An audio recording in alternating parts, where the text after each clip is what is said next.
Bonjour Katia, Bonjour. merci beaucoup d'être parmi nous aujourd'hui. Après un début de carrière du coup en plutôt conseil en gestion de patrimoine, ça fait maintenant 12 ans que vous êtes associée et directrice de l'épargne chez Cap Foncière et Territoire. Est-ce que vous pouvez nous en dire un petit peu plus sur cette SCPI?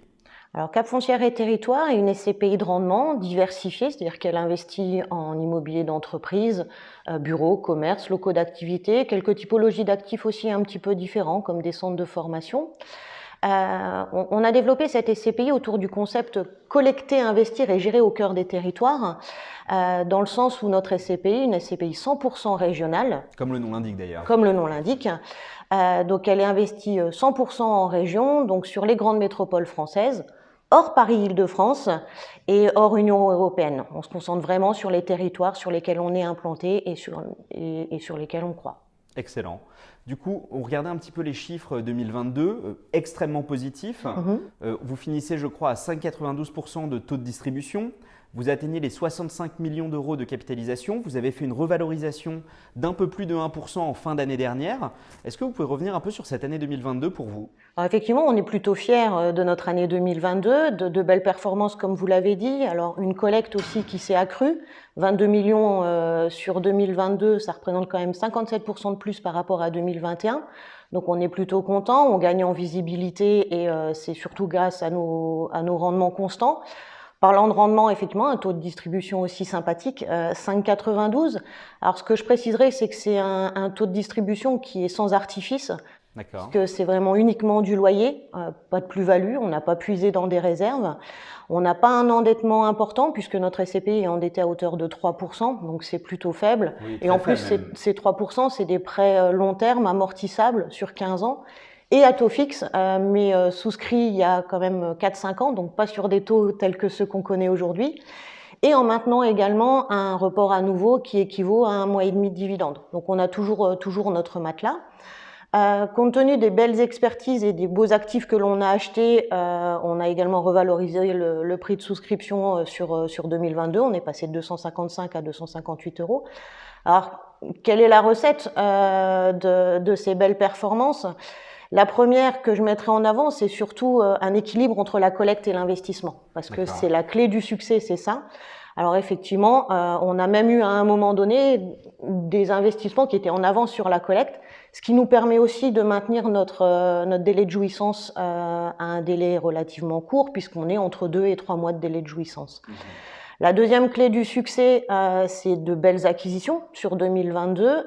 Les équipes d'Invest sur les territoires ont réalisé de belles acquisitions. Vous en avez fait combien à peu près sur 2022? On a acquis pour 25 millions en fait sur 2022, ce qui est en adéquation avec la collecte, c'est ce que je disais juste avant. On a renforcé par contre nos acquisitions sur les locaux commerciaux et les locaux d'activité, des locaux d'activité sur Nancy, des locaux neufs. Et puis quelques locaux commerciaux aussi multilocataires. Je pourrais citer Grenoble, Thionville à proximité du Luxembourg. Et puis voilà sur des belles enseignes nationales. Et puis la recette aussi pour pouvoir reverser que du loyer sans artifice, c'est les équipes de gestion aussi qui ont maintenu leur lien fort avec les locataires. En témoigne notre taux d'occupation financier aussi qui est de 98,5 et surtout notre taux de recouvrement parce qu'il n'y a pas de secret, pour pouvoir verser du loyer, il faut les encaisser. C'est évident. Donc un taux de recouvrement qui avoisine toujours les 100%. Ah, excellent. Voilà. Écoutez, du coup, une très belle année 2022. Ce qui est assez intéressant, c'est que quand on regardait un petit peu les perspectives 2023, 2023 peut être parfois considéré comme un peu chahuté. On est tous affectés par la hausse des taux. Alors évidemment, avec votre niveau d'endettement, j'imagine un peu moins, mais on y reviendra, je pense, tout à l'heure. Vous avez légèrement augmenté le prix de part. Vous me disiez que la valeur de reconstitution devrait rester stable, voire même peut-être s'améliorer légèrement. Un dividende qu'on a vu en hausse sur les quelques derniers trimestres. Comment vous abordez 2023 ? Alors 2023, notre challenge, c'est de maintenir notre taux de distribution supérieur à 5,5. Depuis l'origine, on avait dit plus de 5, on a toujours versé plus de 5,5. Donc maintenant, notre base, c'est 5,5. Comment on va y arriver? C'est déjà, je suis quasiment sûre d'y arriver puisqu'on a déjà réalisé les premières acquisitions sur le début d'année. Même si le marché de l'immobilier, effectivement, est un peu chahuté, les acquisitions mettent un petit peu plus de temps, mais on a déjà réalisé 2 acquisitions là sur le premier trimestre, sur des taux de rendement brut entre 6,5 et 7,5. Donc on reste quand même sur notre train au niveau des acquisitions et avec en plus des belles signatures locatives et des beaux long termes. Donc on sait qu'on va pouvoir maintenir ce cap-là. Et puis en ce qui concerne effectivement la valeur de reconstitution, on a reçu les expertises là récemment de début d'année. On est plutôt confiant. On a à patrimoine constant, on a une augmentation en fait de la valeur du patrimoine. Les dernières acquisitions qu'on a réalisées également. Donc il y a des perspectives aussi de revalorisation du prix de part à court moyen terme. On peut pas se prononcer sur Bien quand. sûr. Mais tout en maintenant quand même un écart, on est quand même vigilant à ça. On cherche à garder quand même un matelas et avoir un écart quand même significatif entre valeur de reconstitution et prix de souscription. Oui, ce qui est excellent, parce que du coup, sur l'année 2022, ce qu'on appelle le rendement global immobilier, qui inclut donc la distribution, mais également la revalorisation, je crois qu'on est à plus de 7% de rendement global, ce qui est évidemment excellent. Donc 2023, on l'espère, sera il devrait être du même acabit. Du même acabit. Alors d'ailleurs, c'est intéressant parce qu'on parlait tout à l'heure de votre faible taux d'endettement. Là, on parle maintenant d'une bonne performance. Vous avez quand même, je pense, tout pour plaire, avec également, vous le rappeliez, un délai de jouissance qui est faible. Pourtant, une capitalisation qui est encore aujourd'hui aux alentours de 65 millions. C'est quoi votre stratégie de croissance ? Alors, je pense que 100 millions, on y arrivera sur 2023. C'est notre objectif en tout cas. On veut effectivement poursuivre notre rythme de collecte. Après, parler en centaines de millions comme les autres, c'est pas une fin en soi. Nous, on développe notre SCPI pierre par pierre, c'est le cas de le dire. Et surtout, on privilégie une gestion saine. Donc oui, bien évidemment, on veut grossir, mais à notre rythme. Alors, ce qu'il faut savoir aussi, c'est qu'on a eu un démarrage un petit peu lent en ce qui concerne notre SCPI, parce que je rappellerai que notre SCPI est le fruit de la fusion de 3 SCPI régionales que l'on a fusionné donc en 2019. Alors depuis 2019, effectivement, on voit que la collecte s'accroît, l'effet taille rassure, c'est sûr. Et puis, il a fallu aussi malgré nos 25 ans d'expérience en gestion de fonds immobiliers, il a fallu qu'on se fasse connaître auprès des CGP. Voilà, c'est effectivement un changement de produit, un nouveau produit pour nous aussi. Faire appel à des partenaires de distribution, c'était nouveau pour nous aussi, donc il a fallu le temps de se faire connaître. C'est chose faite, on a renforcé aussi notre équipe commerciale. Donc je pense qu'on est en ordre de marche pour atteindre les centaines de millions comme nos confrères. Écoutez, c'est tout ce qu'on vous souhaite. J'avais une petite question par rapport aux acquisitions. Est-ce qu'il y a un secteur particulier que vous voyez comme potentiellement particulièrement porteur sur 2023 ? Alors sur 2023, je pense que tout ce qui est centre de formation, nous on s'en est rendu compte, on s'est pas mal concentré sur cette typologie d'actifs. D'accord, on n'entend pas souvent ça. Oui, mais en tous les cas en région, c'est le marché qui est intéressant. On a d'ailleurs fait construire une école d'ingénieurs sur Nancy l'an dernier. C'était un gros morceau pour nous, 3,7 millions, mais on a un bail de 11 ans et demi ferme. En fait, l'intérêt aussi d'investir sur les centres de formation, c'est d'avoir des beaux long termes et puis des petits locaux d'activité aussi. Pas des entrepôts logistiques, mais plutôt des locaux d'activité de taille de 500, 600 mètres carrés, avec une partie stockage, une partie bureau. Ça, c'est aussi des actifs que l'on connaît bien. D'accord, écoutez, extrêmement intéressant comme stratégie, effectivement. D'ailleurs, vous parliez là de plusieurs acquisitions spécifiques que vous aviez réalisées. On aime bien poser cette question chez Lovinvest, c'est de se dire, si on devait résumer l'ADN de Cap Foncière et Territoires en un bien, ce serait lequel ? C'est difficile, tellement notre patrimoine est de qualité. Alors, je viens de vous citer déjà effectivement cette école d'ingénieurs dont on n'est pas peu fier. Je donnerai un autre exemple, je me permets, parce que comme j'en ai déjà parlé avant, un deuxième exemple, c'est un lot de bureaux sur Nantes, sur l'île de Nantes, que l'on a acquis il y a 6 ans, avec une belle signature locative. On l'a acheté il y a 6 ans, 1,1 million. Dans nos expertises, il est valorisé 1,5 million. Donc ça veut dire qu'on a plutôt bien acheté. Et on est en train de réfléchir à acheter son lot jumeau avec le même locataire dans le même immeuble. Et effectivement, il est proposé à 1,5 million.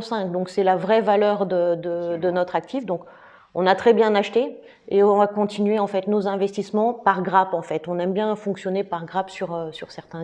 D'accord, donc en fait peut-être avoir voilà, quelques petits centres locaux. Oui, parce qu'en fait, on parlait de 65 millions de capitalisation, mais sur ces 65 millions, on a quand même une très grande mutualisation dans notre SCPI, puisqu'on a quand même 82 lots différents sur 35 immeubles. Donc effectivement, en matière de gestion aussi, c'est plus simple de fonctionner par grappe. On achète un premier actif sur telle ville et on en achète plusieurs après autour. Et puis vous connaissez le marché, et on connaît bien le marché. Voilà. Oui, c'est intéressant parce qu'effectivement, vu de ce que vous disiez, 82 lots sur 65 millions de capitalisation, ça veut dire que même sans atteindre des capitalisations énormes, l'épargnant a une belle diversification. Une grande mutualisation. Une mutualisation déjà au niveau du nombre de locataires, une diversification aussi au niveau géographique puisqu'on investit sur les grandes villes françaises, on peut nommer Nantes, Lyon, Strasbourg, Lille, Grenoble, et puis une diversification aussi au niveau des locataires parce que nos 82 locataires, ils sont sur des activités différentes. On en a qui sont dans la tech, on a des administrations, on a des mutuelles, on a des centres de formation, on a des locaux de production aussi, on a des locataires dans le BTP, enfin voilà, donc et des enseignes commerciales aussi nationales. C'est pas parce qu'on est une SCPI régionale qu'on investit en région qu'on a des petits locataires en fait. C'est ça que je voulais dire. Ah bah écoutez, c'est excellent. Alors peut-être la dernière question pour aujourd'hui serait de se dire, on entend énormément parler d'investissement responsable. C'est un thème, bon, on avait la Coupe du Monde il n'y a pas si longtemps, évidemment on a eu pas mal de débats sur le sujet. Vous n'êtes pas, je crois, labellisé ISR aujourd'hui. Est-ce que c'est un choix? Est-ce que vous avez néanmoins des objectifs ESG en interne? Comment vous abordez cette question? Alors, sur 2022, déjà, on s'est concentré sur le décret tertiaire qui a beaucoup été oublié, qui, je rappelle, vise à réduire quand même de 40% les consommations d'énergie et de gaz à effet de serre pour les immeubles de plus de 1000 m² à horizon 2030. Donc, on s'est quand même concentré là-dessus. On s'est surtout aussi concentré sur nos liens avec nos locataires, sur la question aussi du coût de l'énergie, parce que ça impacte quand même beaucoup leur budget et leur possibilité de payer nos loyers, comme je parlais du recouvrement. Alors oui, on n'a pas encore le label ISR. Bon, faut quand même comprendre que le label ISR, ça a un coût pour l'obtenir et pour le garder. Donc c'est vrai qu'on n'a pas fait ce choix sur 2022, on y travaille sur 2023.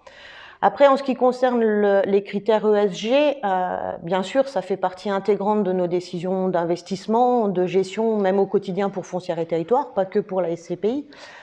Alors, sur le E de ESG, l'environnement, ce que je pourrais dire, c'est quand même que notre parc immobilier est relativement récent. On poursuit nos acquisitions sur des immeubles passifs, on est très sensible à ça. On a même un lot de bureaux dans un immeuble à énergie positive, donc ça devrait le faire pour le label ISR, donc un immeuble qui produit plus d'énergie qu'il n'en consomme. On a d'ailleurs nos locaux de Foncière et Territoires dans ce même immeuble. En ce qui concerne le S de social, alors si je parlerai de certains locataires, peut-être, on a quand même des pôles emploi. Je parlais de centres de formation pour la fonction publique, on a des mutuelles, voilà, je pense qu'on a aussi un panel de locataires qui peut rentrer dans ce cadre-là. Et puis le G de gouvernance, alors je ferai un petit clin d'œil aux équipes de Foncière et Territoires. On est plus de femmes que d'hommes dans les effectifs de Foncière et Territoires, y compris à des postes à responsabilité. Je suis là d'ailleurs aujourd'hui, donc voilà. C'est assez exceptionnel, vous avez raison de le mentionner, c'est vrai que ça n'arrive pas souvent. Ah oui, et puis depuis l'origine, en fait, il y a toujours eu plus de femmes que d'hommes chez Foncière et Territoires. Bah écoutez, merci beaucoup Katia, c'était extrêmement instructif. J'espère que nos auditeurs vont évidemment découvrir ou alors redécouvrir la SCPI Cap Foncière. Merci. Merci à vous.